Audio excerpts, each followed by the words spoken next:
নমস্কার। বাংলা সিরিয়াল সমাচারে অনেক অনেক স্বাগত জানিয়ে কথার আজকের পর্বের রিভিউ নিয়ে আমি চলে এসেছি তোমাদের সামনে। সবাইকে লক্ষ্মী পুজোর অনেক অনেক শুভেচ্ছা জানিয়ে আজকের পর্বের রিভিউ শুরু করছি। শুরুতেই কথা তো ধরে ফেলেছে যে এই যে প্রান্তিক এই কাজটা করেছে এটা শুধু একা প্রান্তিক করেনি, এর সঙ্গে লালিও যুক্ত। সবাই তো শুনে অবাক, লালি তো এবার ভয় পেয়ে গেছে, পালানোর একটা প্ল্যান খুঁজছে। তখন বলছে শুধু লালি নয়, আরও একজন জড়িত, সেটা হচ্ছে মেজমা। সবাই শুনে অবাক হয়ে যায়। মেজমা বলছে একদম ফালতু কথা বলবে না, জিপ টেনে ছিঁড়ে ফেলে দেবো। তখন বলছে আমার কাছে প্রমাণ আছে। বলে কি প্রমাণ আছে, আগে প্রমাণ দাও। ওদিকে ততক্ষণে লালি পালিয়েছে, কথাও দৌড়েছে পেছনে, কথাও ছাড়ার পার্টনার নয়। এবার লালিকে হাত ধরে টেনে এনেছে, বলছে এত বড় সাহস সেখান থেকে পালিয়ে যাবে? চুপচাপ বলো যে কার হয়ে কাজ করছিলে তুমি, প্রান্তিক বিশ্বাস নাকি অন্য কেউ? ব্যাস, লালি তো সোজা তাকিয়ে আছে চিত্রা গুহর দিকে, কথা বুঝে যায়। কথা বলছে মেজমা। চিত্রা গুহ অবাক। দাদান বলছে তুমি প্রান্তিকের সাথে হাত মিলিয়ে আমাদের পুরো পরিবারকে মারতে চেয়েছিলে? ছি ছি ছি ছি ছি। কথা বলছে আমি আগেই জানতাম যে এই বাড়িতে তুমি ঢুকেছই কোনো ক্ষতি করতে। অঙ্কিত বলছে এই জন্যই তুমি আমাকে আর অর্ণাকে দূরে সরিয়ে দিতে চেয়েছিলে। দাদান বলছে ছি ছি ছি, তুমি নাকি এই বাড়ির বউ, আর সব থেকে বড় কথা তুমি একজন মা। অঙ্কিত বলছে উনি কারো মা হতে পারেন না দাদান, আমার লজ্জা করছে এটা বলতে যে ওই মহিলা আমার মা। এবার চিত্রা কি করেছে, একদম দাদানের দিকে বন্দুক তাক করে ধরেছে, বন্দুক ধরে নিয়েছে। সবাই তো অবাক, কি হলো? বলে একদম নড়বে না, নাহলে গুলি করে দেবো, এরকম বলছে। তখন অঙ্কিত বন্দুকের সামনে আসে, বলে গুলি করবে তো? না, গুলি করো, আমাকে গুলি করো। তখন তো ওদিকে জুনি অঙ্কিতকে বলছে কি করছেন, সরে আসুন সরে আসুন। সবাই চিন্তায় পড়ে গেছে, যদি গুলি করে দেয়। আর অঙ্কিত বলে আছে মারো আমাকে, মারো, কত সাহস, মারো আমাকে। এবার তো কথা বলছে ছেড়ে দে জুনি, কিছু করিস না। মেজমা অঙ্কিত তাকে কিছু করতে পারবে না। তখন অঙ্কিত বলছে মারো মারো, আর মেজমা বলছে সরে যা, কিন্তু সামনে থেকে সরে যা, এই বলে উপরে একটা মানে ফলস ফায়ার করে। তো এবার কি করে, আবার গেছে দাদানের কাছে, দাদানের দিকে বন্দুক তাক করেছে। তখন তো অঙ্কিতরা গেছে সামনে। দাদান বলছে প্যাটিকে ফোন করো। বলে খবরদার কেউ প্যাটিকে ফোন করবে না, কোনো পুলিশ এখানে ডাকবে না, নাহলে সবাইকে আমি শেষ করে দেবো কিন্তু। ওদিকে দেখা যাচ্ছে প্রান্তিককে নিয়ে ঢুকছে, মানে ছোটকা আর অগ্নি, ওরা প্রান্তিককে নিয়ে ঢুকছে। চল চল, মানে পালানোর চেষ্টা করছিল তো ধরে ফেলেছে। আর এদিকে বন্দুক তাক করতে দেখেছে চিত্রাগুহকে অগ্নিব, বলছে মেজমা বন্দুকটা ফেলে দাও, নাহলে কিন্তু খুব খারাপ হয়ে যাবে। বলে কি করবি রে, তোর জ্ঞান শুনবো আমি? সারা জীবন তোর জ্ঞান শুনে এসেছি। দাদানকে বলছে সারা জীবন আপনার জ্ঞানটাও শুনে এসেছি আমি, আমি নাকি খারাপ, আমি খারাপ বউ, হ্যাঁ আমি খারাপ, আমি খারাপ তো খারাপ, তাই বলছে। এবার জুনি চালাকি করেছে, ঠাকুরের ওখান থেকে কিছু একটা উঠিয়েছে ধুলোর মতো, আর সেটা মেজমায়ের চোখে দিয়ে দিয়েছে। আর ব্যাস, বন্দুকটা পড়ে গেছে। কথা আর জুনি মিলে তখন মেজমাকে ধরে ফেলেছে। কথা বলছে কি ভাবছিলে অত সহজ পালিয়ে যাবে সমস্ত মানে বাজে কাজ করে? আর ততক্ষণে দেখা যাচ্ছে প্যাটিও চলে এসছে পুলিশ ফোর্স নিয়ে, আর বলছে আসুন গ্রেপ্তার করুন সব কটাকে।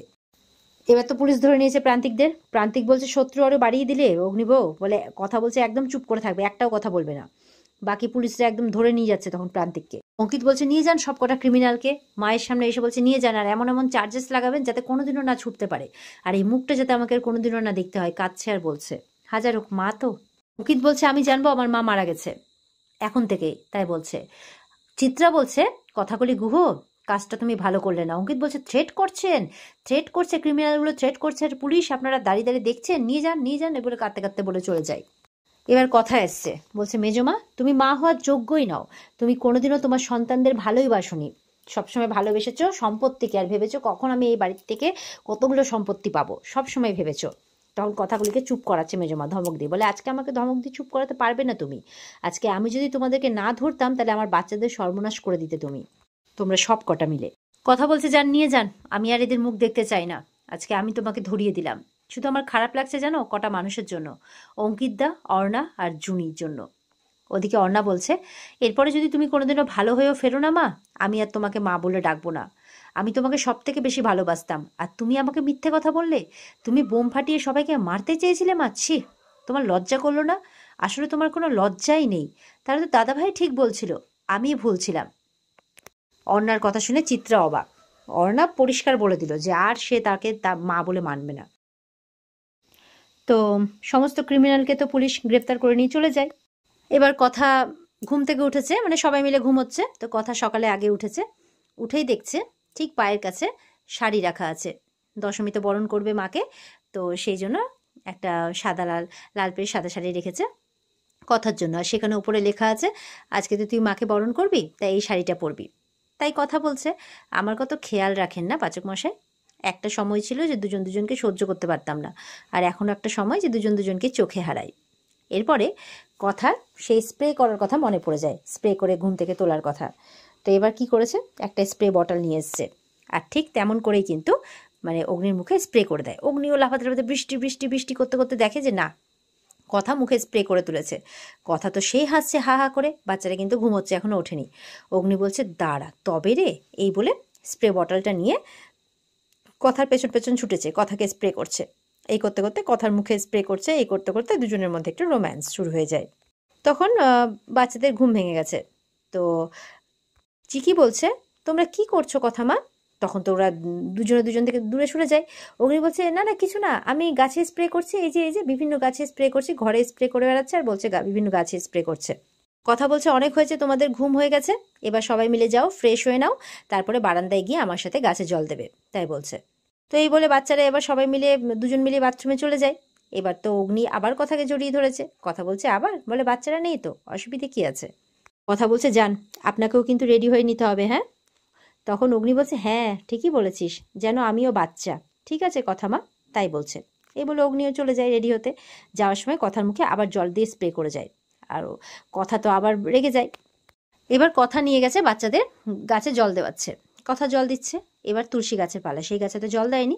কথা বলছে এখন ওই গাছে জল দেওয়া যাবে না মাম্মা, কারণ ওখানে স্নান করে জল দিতে হয়, আর তুলসী কিন্তু অনেক রকমের হয়, পরে তোমাদেরকে সবটা বলবো। তখন তো চিকি বলছে হ্যাঁ তুলসী গাছ তো ওষুধের কাজে লাগে, পুজোর কাজে লাগে, আমাদের তো কাশি হলে তুমি দাও তো, তাই না? তখন বলছে হ্যাঁ। আর ওদিকে মাফিন রান্না নিয়ে গল্প করছে। চিকি বলছে সবসময় রান্না রান্না, আর মাফিন বলছে সবসময় ওষুধ ওষুধ। তখন চিকি বলছে ওষুধ ভালো, মাফিন বলছে রান্না ভালো। এই বলে দুজনের মধ্যে ঝগড়া লেগে গেছে। আর ওদিক থেকে কিন্তু অগ্নি দেখছে। কথা বলছে হে ভগবান, গাছে জল দিতে এনে তো আমি মহা মুশকিলে পড়লাম। তখন অগ্নি এসছে, বলছে হয়েছে হয়েছে, আচ্ছা আচ্ছা সব ভালো হয়েছে, সব ভালো, চলো। তো এই বলে বাচ্চাদের বলছে চলো এবার তাড়াতাড়ি তৈরি হয়ে নিতে হবে, এই বলে বাচ্চাদের পাঠিয়ে দেয়। আর অগ্নি তখন কথাকে বলছে যে থ্যাংক ইউ আমাকে এত সুন্দর একটা পরিবার গিফট করার জন্যে। এবার সব বিসর্জনে এবার পিসিয়া বাবাকে বলছে বাবা একটা আবদার তোমার কাছে আমাদের মানতে হবে, আমরা আজকে সব মেয়েরা মিলে বিসর্জনে যাব। তখন দাদান বলছে বাবা কি বললি রে মা, যেন আমার বারণ সবাই কত শোনে। তখন ঠাম্মি বলছে দেখলি অমনি কথা শুরু হয়ে গেল, অমনি কথা শুরু হয়ে গেল, এই আপনার না সব কিছুতেই বাড়াবাড়ি, সব কিছুতে একদম খালি আগুন লাগাবা। আর দাদান বলছে হ্যাঁ তুমি ভস্যে ঘি ঢালবে। আর এই নিয়ে এদের ঝগড়া শুরু হয়ে যায়। ছোটকা বলছে প্লিজ আজকের দিনে তোমরা শুরু হয়ে যেও না, কিন্তু ওরা কিন্তু শুরু হয়ে গেছে। এবার কথা নিয়ে এসছে সবার জন্য চা। কোন চা? পদ্ম ফুলের চা।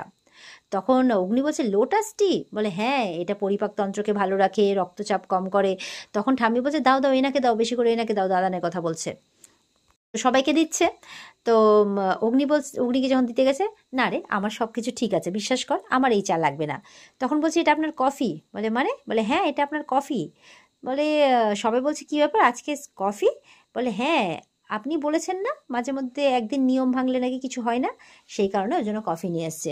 অগ্নি বলছে দেখ দেখ কেমন শিখিয়েছি দেখ, এমন বলছে। এবার আজকে নাকি পদ্ম পাতাতেই ভাত খাবে, তাই বলছে। তো অঙ্কিত বলছে পদ্ম পাতায় জল শুনেছিলাম, পদ্ম পাতায় ভাত? বলে হ্যাঁ। অগ্নি বলছে লোটাস লিফ রাইস, তাই বলছে। অগ্নি এবার কথাকে রান্নাঘরে নিয়ে যায়, বলে চল চল তোকে একটা স্পেশাল কাজ দিব চল। এবার মাকে বরণের পালা। তো সবাই মিলে এবার মাকে বরণ করতে শুরু করে একে একে। জুনি, ঋতু, কথা, ঠাম্মি সবাই বাড়ির সবাই মিলে বরণ করতে শুরু করে। এবার সবাই মিলে একত্রিত হয়ে একসাথে গান গাইছে। তো এবার সবাই মিলে গান গাইছে, গান গেয়ে সবাই মিলে খুব আনন্দ করছে। দেখা যাচ্ছে কথার পরিবার খুব হ্যাপি, খুব খুশি তারা। এদিকে দাদানের সাথে অগ্নিভোজ যে সম্পর্ক, সেই সম্পর্কটাও খুব ভালো হয়ে যায়। তো সবাই মিলে হাসি গানে এবার সবাই মিলে কিন্তু আমাদের দর্শকদের বিদায় জানাচ্ছে। মানে কথা সিরিয়াল কিন্তু এই পর্যন্তই বন্ধুরা। কথা ধারাবাহিক আজকের পরে আমরা দেখতে পাবো না। কথা ধারাবাহিক আমরা আজকে পর্যন্তই দেখছি, মানে এটাই কথা ধারাবাহিকের শেষ এপিসোড। কাল থেকে আমরা আবার এক নতুন ধারাবাহিক দেখতে চলেছি। দেখা হবে তোমাদের সাথে নতুন আরেক ধারাবাহিকের রিভিউ নিয়ে। তো আজকে কথা ধারাবাহিকের রিভিউ আমি এখানেই শেষ করছি। সবাই ভালো থেকো, আর আজকের এই বিশেষ পর্বটি দেখার জন্য সবাই অবশ্যই স্টার জলসার পর্দায় চোখ রেখো। টাটা।